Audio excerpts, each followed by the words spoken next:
There has been surprisingly little international broadcasting of a very serious double earthen dam failure in the Hulunbuir area of Inner Mongolia in northern China on Sunday, July 18, 2021. This looks to have been one of the most serious dam failure events in recent years, with 46 million cubic meters of water being released, causing heavy flooding. Reuters has a report of the event, but few other outlets are providing much attention to it. Hello everyone, welcome to the World of China, a channel to explore China. In today's video, we are talking about the double dam collapse in Inner Mongolia after heavy rains, questioning the Chinese authority. So stay tuned with us till the end and give this video a big thumbs up. The Water Ministry told the press on Monday the two dams in China's northwestern region of Inner Mongolia have collapsed after torrential rain, highlighting the safety risks pretended by aging infrastructure during the summer flood season. The dams in the Inner Mongolian city of Hulunbuir collapsed on Sunday afternoon. They had formed reservoirs with a combined water storage capacity of 46 million cubic meters. From the primary report, the dam collapse affected 16,660 people, flooded 21,708.1 hectares of farmland, and destroyed 22 bridges, 124 culverts, and 15.6 kilometers of highways. At 8 p.m. on Sunday, the central government issued a Level 3 flood alert in a system with 4 tiers and sent a working group to the scene to guide and assist local emergency management. Despite the extent of the reported damage and the flooding caused, no casualties have been reported as people were evacuated in time. The ministry claimed that people living downstream were evacuated, with no casualties reported. Local citizens were evacuated to safe places before the collapse, and no casualties have been reported as of press time. More than 16,500 residents have been affected and about 53,800 acres of land have been submerged underwater. Officials also reported infrastructure damage. In particular, 22 bridges, numerous houses, and 124 culverts were destroyed, while more than 15 kilometers of roads were impacted. On average, 87 millimeters of rain fell in Hulunbuir over the weekend and as much as 223 millimeters at the Morindawa monitoring station. The peak of the flood has passed, and the economic losses are still being counted. Extreme weather has hit several parts of the world in recent weeks, with flooding in Europe and heat waves in North America, adding to the worries about climate change. Hulunbuir's city government said on its WeChat account that 16,660 people have been affected, with 53,807 acres of farmland submerged. Bridges and other transport infrastructure had also been destroyed. Footage posted on Chinese social media showed one of the dams being completely swept away by the water, flooding nearby fields. China has more than 98,000 reservoirs used to regulate floods, generate power, and facilitate shipping. More than 80,000% of them are 4 decades old or older, and some pose a safety risk, the government has acknowledged. Wei Shenzong, Deputy Water Resources Minister, told to a briefing this year a lack of financial resources means that nearly a third of the total number have not had mandatory safety examinations completed. The two dams called Sinfa and Yong'an were designed to hold up to 38 million and 8 million cubic meters of water respectively.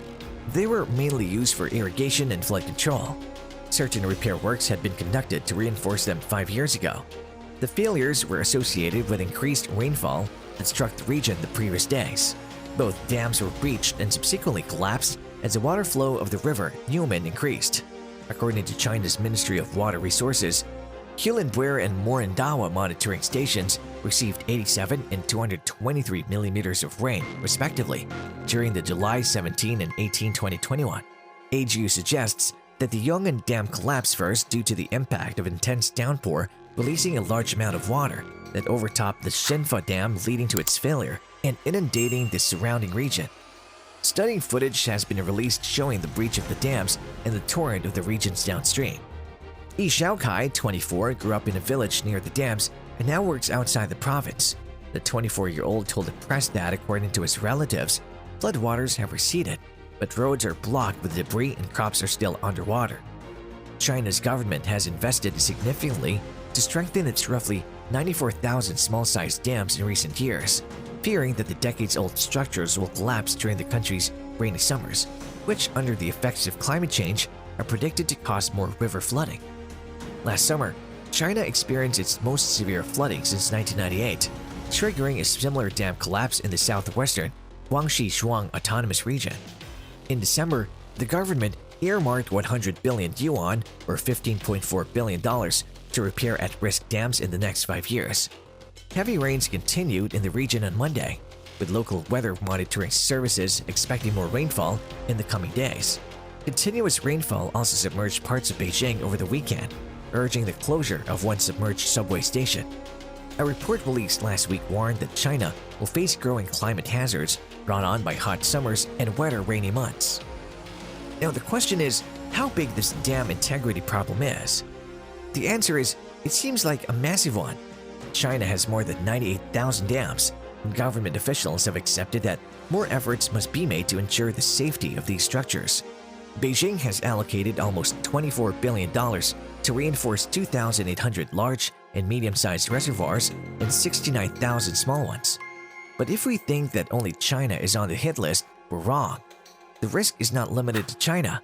A comprehensive study released on January 2021 by the United Nations University or UNQ, the academic and research arm of the UN, called attention to the growing dangers of aging dams. By 2050, most of humanity will live downstream of large dams built in the 20th century that are at increased risk of failure, the UNU report says. The summer alone has seen historic rainfall in Europe and central China, raising the need for accurate and detailed information on flooding as soon as it occurs. A reliable method leverages synthetic aperture radar or SAR, a satellite-borne instrument that works in any weather, day or night. This 24/7 capability is an obvious traffic point when trying to document the flooding extent in the middle of a storm. Experts demonstrated this before in the case of major storms such as Hurricane Irma in Florida and Hurricane Dorian in the Bahamas, as well as an environmental disaster stemming from a tailings dam collapse in Brazil. In this case, they apply the same technique, turning SAR imagery collected over China's Inner Mongolia into flooding analytics that can yield valuable ground truth information.